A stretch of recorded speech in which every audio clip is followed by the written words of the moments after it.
my mother-in-law whispered. No one cares about your feelings. I smiled. Fine. I left, taking all the money from their account. The next day, they learned I left them with nothing. So no cap, this whole mess started about 3 years ago when I married my husband. Let me paint you the picture. His family always acted like I was some random chick who just wandered into their perfect little bubble. You know those families that act all tight-knit but are actually toxic as heck? Yeah, that was them.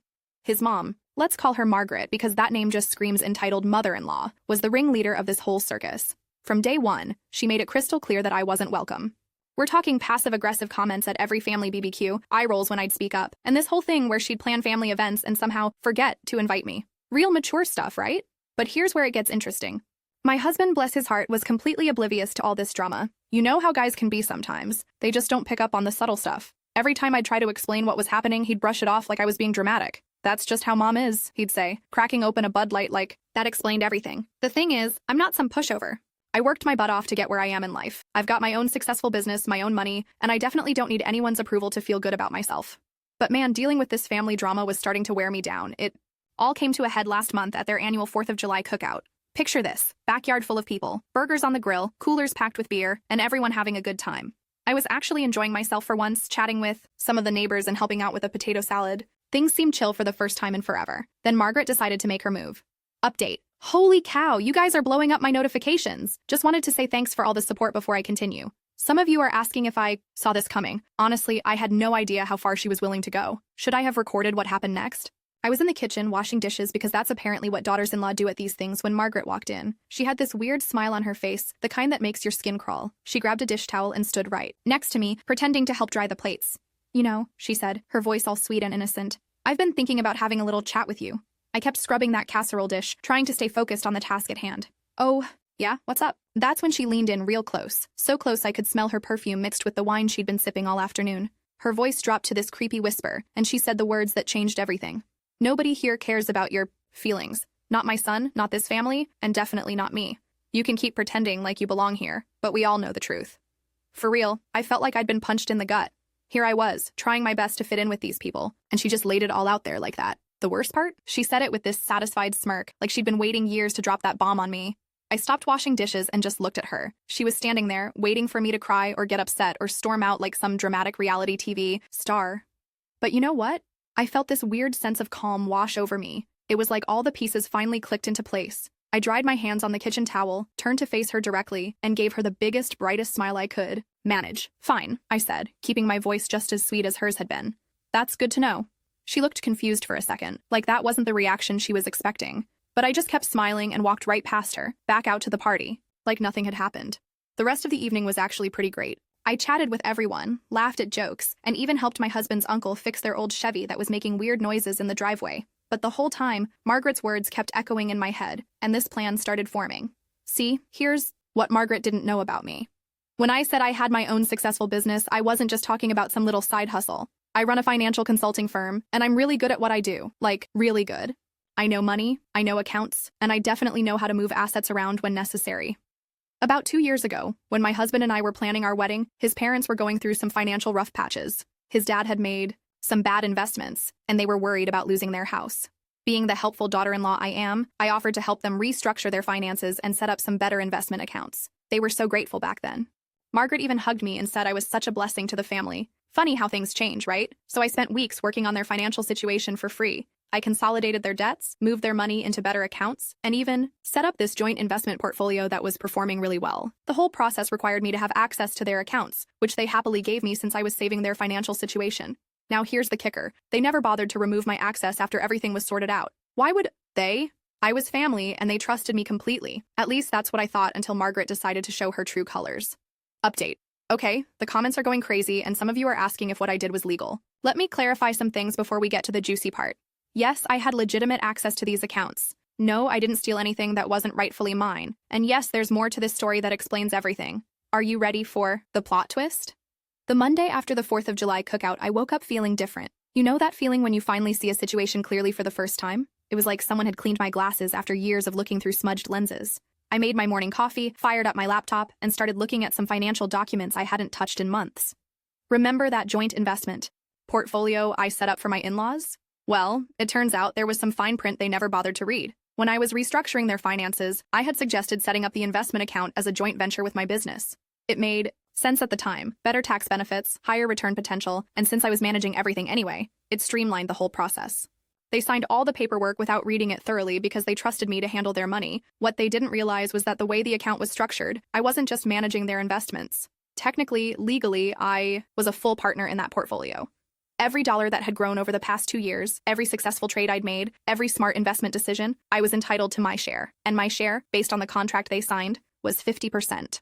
I spent the entire morning going through every document, every transaction, every piece of paperwork. I wanted to make sure I understood exactly what I was dealing with. The portfolio had grown significantly since I'd set it up. We're talking about a substantial amount of money. Then I started thinking about Margaret's words from the cookout. Nobody cares about your feelings. She was probably right about that, but here's what she didn't understand. I didn't need anyone to care about my feelings anymore. I called my lawyer that afternoon. He's this no-nonsense guy who handles all my business legal stuff, drives a Ford F-150, and always has a can of Diet Coke on his desk. I explained the situation to him, sent over all the documentation, and asked him to review everything. 2 hours later, he called me back laughing. "This is the most ironclad partnership agreement I've seen in years," he said. "If you want to exercise your rights under this contract, there's absolutely nothing they can do to stop you." That's when I made my decision. I transferred my 50% share of the investment portfolio to my personal business account. Every penny I was legally entitled to, based on the contract they had signed without reading. The crazy part? This represented almost all of their liquid assets. They'd been so impressed with the returns that they'd gradually moved more and more of their money into this investment account. After the transfer was complete, I sent them a certified letter explaining the situation. I included copies of all the signed documents, highlighted the relevant sections of the partnership agreement, and provided a detailed breakdown of how I'd calculated my share. I also included a note that said, "As per our conversation on July 4th, I understand that nobody in your family cares about my feelings. I wanted to let you know that I feel exactly the same way about yours." The letter was delivered on a Wednesday morning. By Wednesday afternoon, my phone was blowing up. My husband called first, completely confused about what was happening. Then his dad called, then Margaret, then various aunts and uncles who had somehow heard about the situation. Everyone was freaking out, demanding explanations, threatening legal action. But here's the beautiful part. Everything I did was completely legal. They had signed the documents, they had agreed to the partnership structure, and they had benefited from my financial expertise for 2 years. The fact that they hadn't bothered to read what they were signing wasn't my problem. My lawyer was fielding calls from their attorney by Thursday morning. Their guy was trying to find some loophole, some way to challenge the partnership agreement. But like my lawyer said, the paperwork was bulletproof. Update. This is absolutely wild. My inbox is exploding with messages, and some of you are asking what happened with my husband through all this. That's actually the most important part of this whole story, and honestly, it's what made everything worth it. Ready for the ending? My husband came home that Thursday night looking like he'd been hit by a truck. He sat down at our kitchen table, put his head in his hands, and just stared at me for the longest time. "Is it true?" he asked finally. "Did you really take half their money?" I poured him a beer, sat down across from him, and explained everything. I showed him the contracts, walked him through the timeline, and told him exactly what his mother had said to me at the cookout. He was quiet for a long time after I finished talking. Then he looked up at me and said something I'll never forget. "I'm sorry. I should have seen what they were doing to you. I should have stood up for you instead of making excuses for them." That's when I knew everything was going to be okay. See, the money thing was never really about revenge. Sure, it felt pretty satisfying to watch Margaret panic when she realized what had happened, but what I really wanted was for my husband to finally see his family for who they really were, and apparently, watching them turn into complete monsters over money was exactly what he needed to see. The threats started rolling in by Friday. Margaret left voicemails screaming about how I was destroying their family. His dad sent text messages about taking me to court. Various relatives were posting on social media about what a terrible person I was. But here's the thing that really showed their true colors. Not once did any of them acknowledge that what Margaret said to me was wrong. Not once did anyone apologize for years of treating me like garbage. Their only concern was getting their money back. My husband watched all of this unfold, and I could see him processing everything differently now. He started remembering all the little incidents I'd tried to tell him about over the years. He began recognizing the patterns he'd been blind to before. By Saturday, he was done with all of them. He called his mother and told her that unless she apologized to me sincerely and publicly, and unless the whole family started treating me with respect, he was cutting contact with all of them. Margaret's response? She told him he was being manipulated by a gold digger and that he'd regret choosing me over his family, so he chose me. We ended up keeping the money, by the way. Not because we needed it, but because they never once admitted they were wrong. They spent months trying to find legal ways to get it back, but the contract was solid. Eventually, they gave up and started telling everyone who would listen that I had somehow tricked them into signing documents they didn't understand. The funny part is, that's exactly what happened. They were so arrogant, so sure that I was just some naive girl who couldn't possibly understand their sophisticated financial situation, that they signed legal documents without reading them. Their own prejudice and dismissiveness came back to bite them in the most poetic way possible. These days, my husband and I are doing great. We used some of the money to take an amazing vacation to Europe, and we're thinking about buying a bigger house. Most importantly, our marriage is stronger than ever because he finally understands what I was dealing with all those years. As for Margaret and the rest of his family, last I heard, they were still bitter about the whole situation. They've apparently been bad-mouthing me to anyone who will listen, which honestly just makes them look worse. Most people hear the story and can't believe they treated their son's wife so terribly. My husband gets occasional guilt trip messages from various relatives, but he's gotten really good at ignoring them.